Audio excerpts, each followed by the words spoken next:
नमस्कार। जीएसटी के 5 साल क्या है हाल? हमारे साथ मौजूद हैं आईआरएस अधिकारी हैं राजेश कुमार, एडिशनल कमिश्नर फरीदाबाद। अपर आयुक्त हिंदी में बोल देते हैं हम, सीजीएसटी डिपार्टमेंट को ये डील करते हैं। सर बहुत बहुत धन्यवाद और हमारे चैनल पे आपका स्वागत है। बहुत बहुत शुक्रिया। सारे दर्शक गणों को भी मेरा अभिनंदन, मेरा प्रणाम। सर जीएसटी के 5 साल क्या हाल है? जीएसटी अपने आप में एक बहुत ही महत्वपूर्ण रिवोल्यूशनरी एंड इवोल्यूशनरी जो है टैक्सेशन के क्षेत्र में एक स्टेप है। 1947 में देश का राजनीतिक एकीकरण हुआ था, पॉलिटिकल यूनिफिकेशन हुआ था, लेकिन आर्थिक जो है फाइनेंशियल एकीकरण वो 2017 1 जुलाई को आया, जब जीएसटी का रोल आउट हुआ है। जीएसटी के आने से बहुत सारी चीज़ों में देश को फ़ायदा हुआ है। देश की कर व्यवस्था में जो इनडायरेक्ट टैक्सेस में बहुत ही आमूल चूल परिवर्तन आया। पहले आप लोगों को पता होगा कि अनेक तरह के कर लगे हुए थे। VAT, central excise, service tax, entertainment tax etcetera. GST के आने के बाद सारे जो टैक्स हैं ये एक साथ यूनिफाइड हो गए, सब्ज्यूम हो गए और इसका नाम हो गया जीएसटी। तो इससे सबसे पहला बेनिफिट जो अपने प्रिय व्यापारी गण हैं उनको ये हुआ कि उनको अलग अलग रिटर्न्स भरने से छुटकारा मिल गई, अलग अलग विभाग और अलग अलग कंप्लायंसेस के करने से छुटकारा मिल गई। तो इससे ईज ऑफ डूइंग बिजनेस आया और खर्चों में भी कमी आई। दूसरी फ़ायदा ये है कि इससे कैस्केडिंग इफेक्ट जो था टैक्सेस का वो ख़त्म हो गया। जीएसटी एक श्रृंखला है, एक चेन है। जब इसमें एक सिस्टम होता है उसको कहते हैं इनपुट टैक्स क्रेडिट। तो अगर व्यापारीगण सही तरीके से इनपुट टैक्स क्रेडिट को अगर अवेल करते हैं तो एक ही वस्तु पे बार बार टैक्स नहीं लगता है और उससे सामानों के माल के दाम में उसकी जो प्राइस है उसको कमी लाने में सुविधा होती है। ये बहुत ही महत्वपूर्ण बात है। तीसरी बात ये है कि इससे जो करों की चोरी हो रही थी, जो टैक्स की इवेजन हो रही थी, उस पर भी लगाम लगाने में बहुत हद तक फ़ायदा हुआ है, सुविधा मिला है हम लोगों को। और सरकार ने टैक्स जो अपवंचन है, टैक्स इवेजन है, उसको बहुत हद तक नियंत्रित किया है।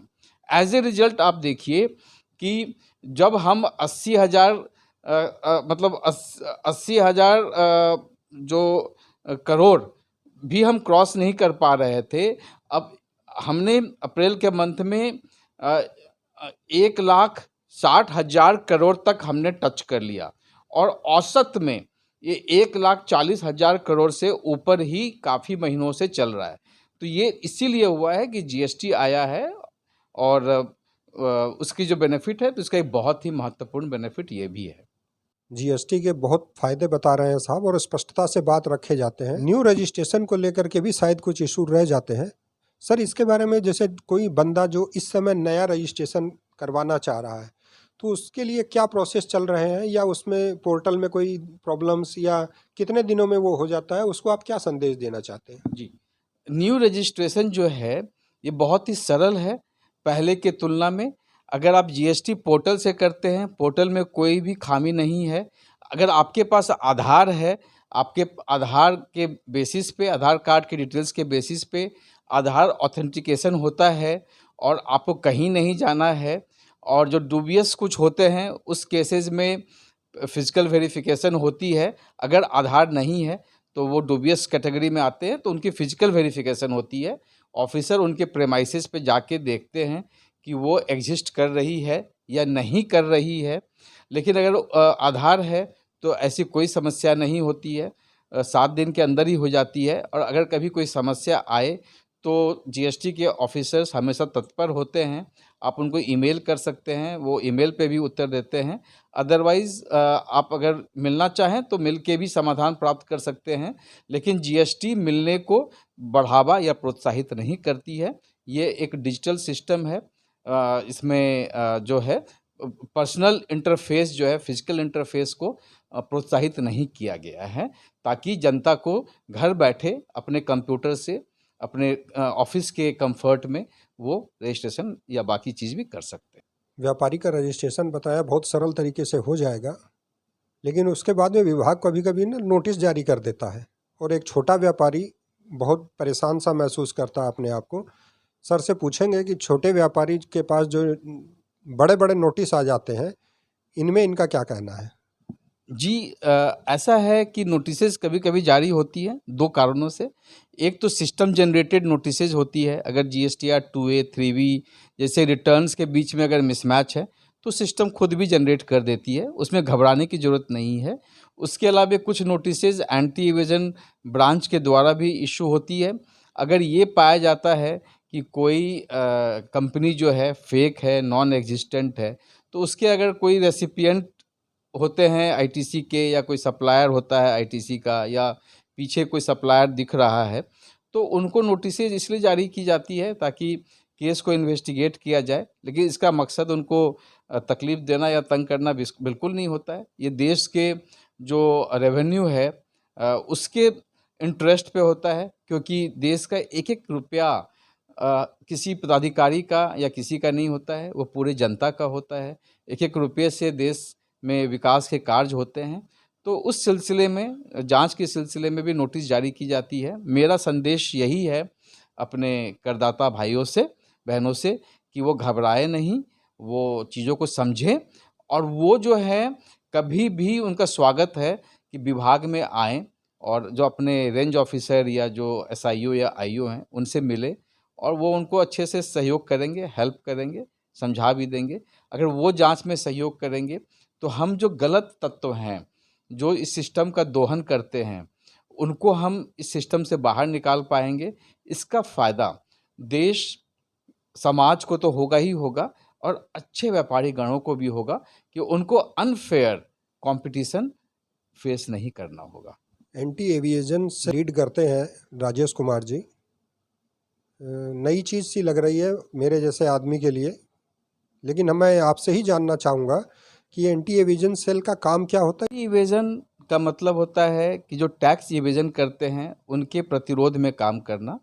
कर अपवंचन शाखा, तो हम लोगों का जो काम है वो ये देखना है कि लोग GST जो टैक्स है उसको इवेड नहीं करें, टैक्स इवेजन नहीं हो, लोग फ्रॉड नहीं करें, लोग गलत ITC का लेन देन नहीं करें, गलत ITC जनरेट नहीं करें, गलत रिफंड नहीं लें, गलत ITC के आधार पर गलत रिफंड नहीं लें।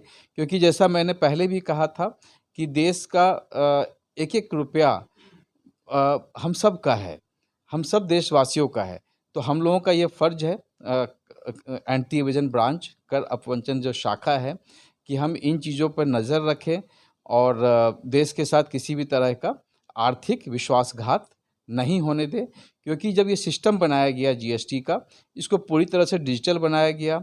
कोशिश ये की गई कि हर टैक्स पेयर अपने घर से, अपने दफ्तर से, अपने गाड़ी से सारा कुछ कर सके, रिटर्न फाइल कर सके, रजिस्ट्रेशन फाइल कर सके। तो विश्वास करदाताओं पे सरकार ने किया। लेकिन मुझे मालूम है कि हमारे देश के जो करदाता हैं वो बहुत ईमानदार हैं, लेकिन 1-8% तो ऐसे लोग होते ही हैं जो सिस्टम के जो लूपहोल्स हैं उसको मिसयूज़ करते हैं। खासकर GST एक शैशवास अवस्था में है, नेसेंट स्टेज में है, 5 साल कंप्लीट होने वाले हैं, तो उसमें बहुत ज़्यादा चांसेस होती हैं इसका मिसयूज़ होने का। तो एंटी इवेजन जो ब्रांच है कर अपवंचन शाखा, उसका दायित्व तो ये है कि इन चीज़ों पर नज़र रखें और इन चीज़ों को के खिलाफ एक डिटरेंस कायम करें, एक संदेश दें व्यापारियों गणों में कि ईमानदारी से काम करें और किसी भी गलत तत्व को के साथ व्यापार न करें या उनको प्रोत्साहित नहीं करें। अच्छा काम कर रहे हैं, लेकिन एंटी एविजन सेल में कई रिकॉर्ड भी तोड़े हैं रेवेन्यू के मामले में। इस अब की मैं 2 सवाल पूछना चाहता हूँ। एक तो ये कि सुपर कॉप के नाम से लोग जानते हैं आपको, या कहीं कहीं ऐसी अफवाह कह लीजिए, या आप इसको वेरीफाई करेंगे। और दूसरा है कि उसके अंदर सुपर कॉप आप कैसे बने या क्यों ऐसा लोग कहते हैं, और दूसरा आपके डिपार्टमेंट के क्या क्या बेंचमार्क्स आपने स्थापित किए हैं कि जिससे इसके उपयोगिता और भी बढ़ जाए।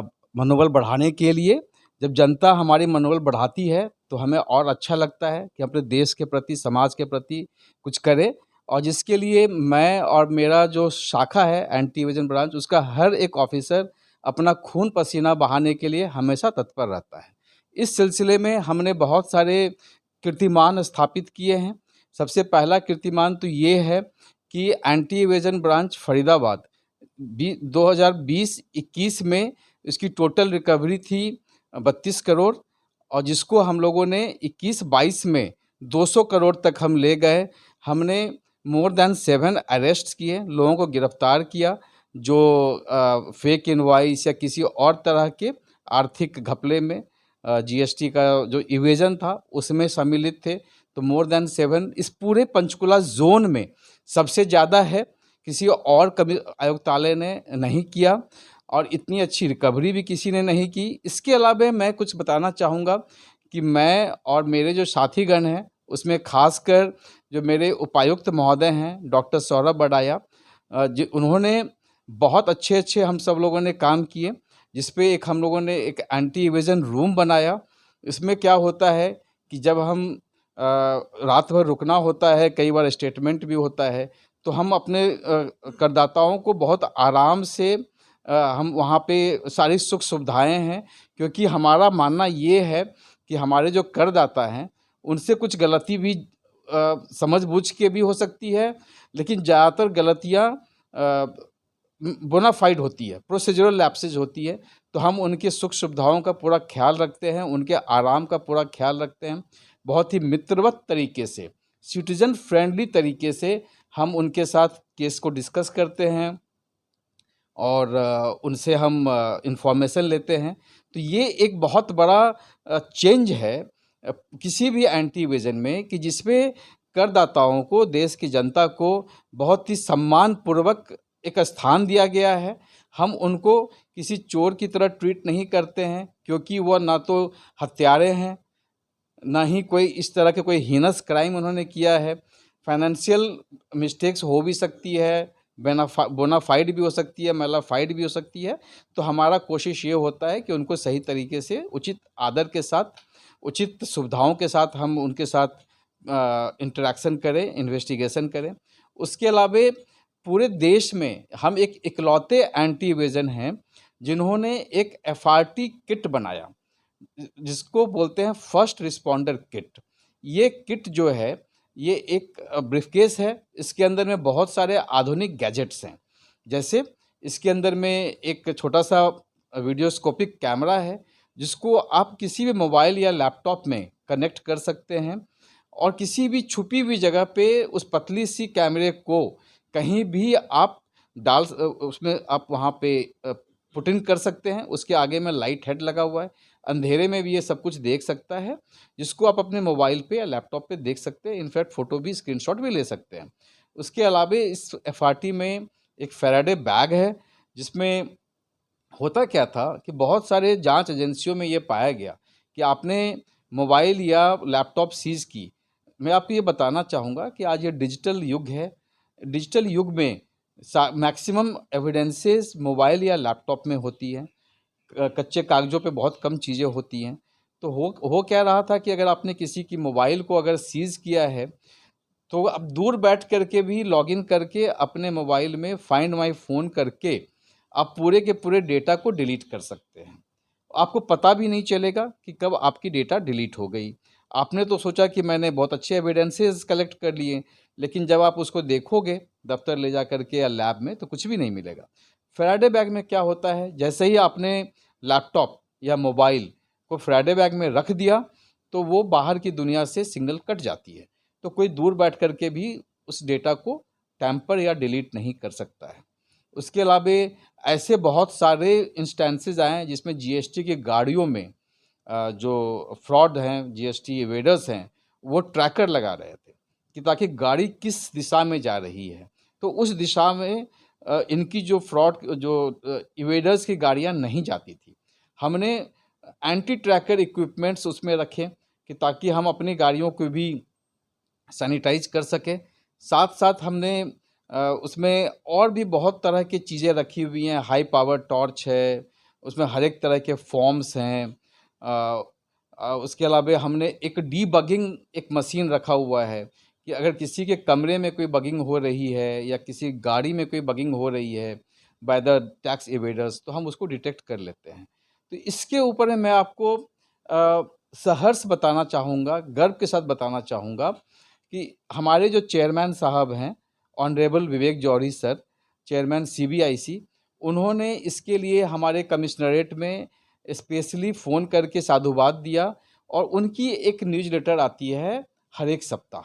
उस न्यूज़लेटर में उन्होंने इस पे एक पूरी पैराग्राफ लिखी, साथ ही साथ उन्होंने सारे GST and customs formations and बाकी जो हमारे खुफिया फॉर्मेशन है डीआरआई, डीजीजीआई, सबको उन्होंने एग्जॉर्ट किया, अर्ज किया कि आप लोग भी इस एफआरटी किट को तैयार करें।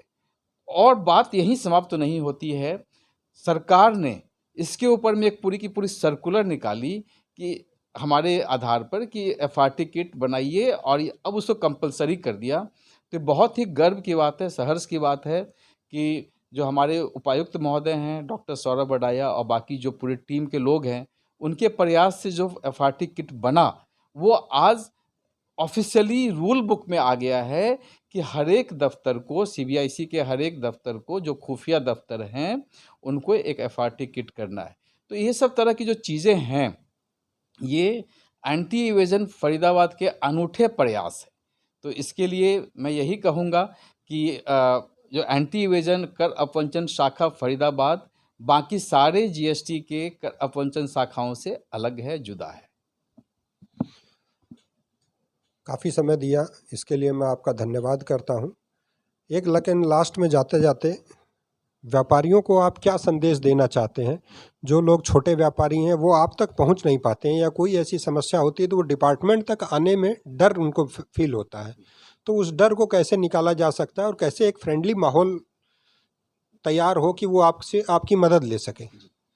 इसमें मैं ये कहना चाहूँगा कि जो हमारे माननीय प्रधानमंत्री महोदय हैं, आदरणीय नरेंद्र मोदी जी, और हमारी जो माननीय एफएम महोदया हैं और हमारी जो आयुक्त महोदया हैं सोफिया मार्टिन जोआई जी, इन सब का ये मानना है कि हम सिटीजन्स के लिए काम करते हैं और जब देश में व्यापार होगा तभी देश उन्नति करेगा। हमारे देश में जो व्यापार की प्रथा है वो आज से नहीं है। चाहे आप गुप्त वंश की बात कर ले, चाहे आप हड़प्पा की बात कर ले, व्यापार जो है हमारे देश का बहुत ही मूलभूत चीज़ है और हम बहुत अच्छे सकुशल व्यापारियों के देश के रूप में जाने जाते हैं, इतिहास गवाह है। तो इस दिशा में हमारा प्रयास ये है कि हम हमेशा सिटीजन फ्रेंडली रहें। सिटीजन्स जिसमें व्यापारी गण भी आते हैं, उनके किसी भी तरह के दुविधा को हम उनको सुलझाएं और उन सब का यहाँ स्वागत है। मैं यहाँ पे ये भी कहना चाहूँगा कि एंटी इवेजन फरीदाबाद एक ऐसी शाखा है जहाँ पर लोगों का बहुत ही अच्छे तरीके से, उचित तरीके से, सम्मान के साथ पेश आया जाता है। जैसे मैंने बताया कि एंटी इवेजन रूम भी बना है ताकि सारी सुख सुविधाओं से लैस है।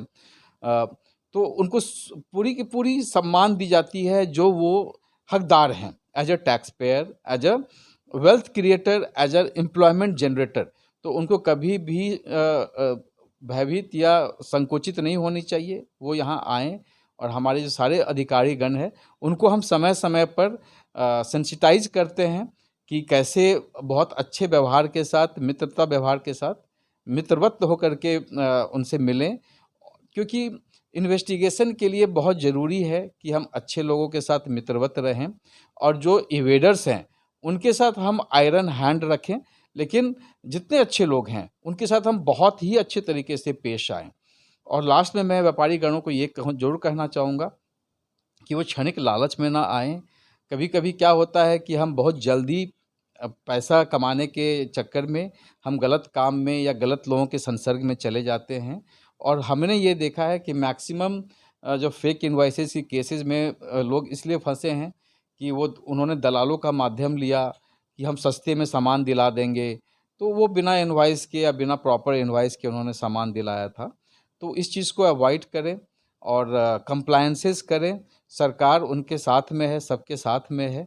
अगर वो कंप्लायंसेस को ठीक से फॉलो करेंगी तो सरकार भी बेनिफिटेड होंगी और व्यापारी गण को कभी ये डर नहीं होगा कि मैं पता नहीं मैं कब पकड़ा जाऊं। तो उनकी व्यापार भी निरंतर काल चिरकालीन काल तक चलती जाएगी और उनका परिवार भी सुखी रहेगा, समृद्ध रहेगा, देश और समाज तो समृद्ध होगा ही होगा।